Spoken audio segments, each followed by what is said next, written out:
Are we spending too much money on housing? How much are we actually spending? Stay tuned to this episode of Prime Property TV. I promise you it'll be worth it.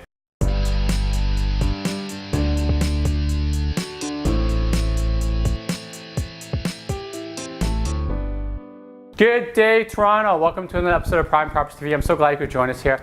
If you guys see some smoke in the background, do not fry. The house is not on fire. Nothing's going on. We've just been really busy, so we haven't had time to shoot any videos, so we're doing it mid-dinner. We have dinner in the oven right now. Last week, I was sent a rather interesting article. It was from Huffington Post. Someone sent it to me outlining how Canadians spend their money based on their housing costs. I don't know how valid these findings are just because there's a fancy infographic, which I'll put up here, but the article does have merit. But here's the here's the infographic so you can have a look.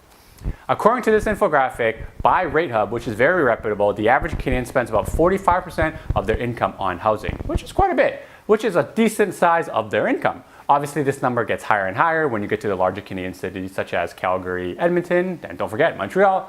What blew me away, and which I'm not even sure how true it is that if you look at the numbers for Toronto and Vancouver, it's outrageous. Toronto is 72% of their income and 80% for Vancouver. Holy cow, man, that's a big number.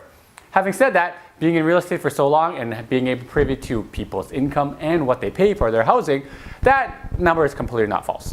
Although I have to imagine that the income they are using is probably gross income, not net income in the study. So you may be asking, how on earth are people affording to live outside of paying the mortgages and rent? Well, in this article fails to address is how much they spend of their income is actually inclusive of the down payment that they actually have to afford in the beginning when they buy the property. There's no way a typical bank will lend you based on these kinds of debt ratios. It's absolutely ridiculous. The only way you can actually close on a property with 72% debt ratio is if they use a B lender, which I'm not going to get into right now. The key point that this article does address, which I agree with, is where the money is coming from. And I quote, "People buying in these geographies cannot only rely on their income to pay for these homes. Many of them are relying on existing wealth that was not earned in the most recent tax years." What does that tell us? It means that although people have the ability to afford and pay for these mortgages and the banks will close them no problem, where are they coming with this bulk of money for the down payment? And you know what? With this existing wealth, where does it usually come from? I'll give you an idea. This is generally how it comes in this order of frequency. Bank of mommy and daddy.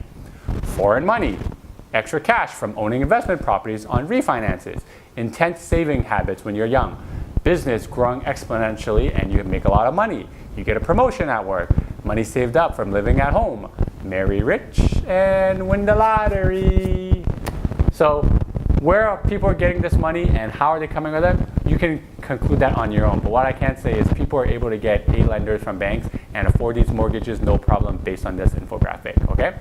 Thank you guys for watching. If you learned something or simply enjoyed watching this video, make sure to subscribe to Prime Property TV over here and click on the little bell so you'll be notified when we put up new content.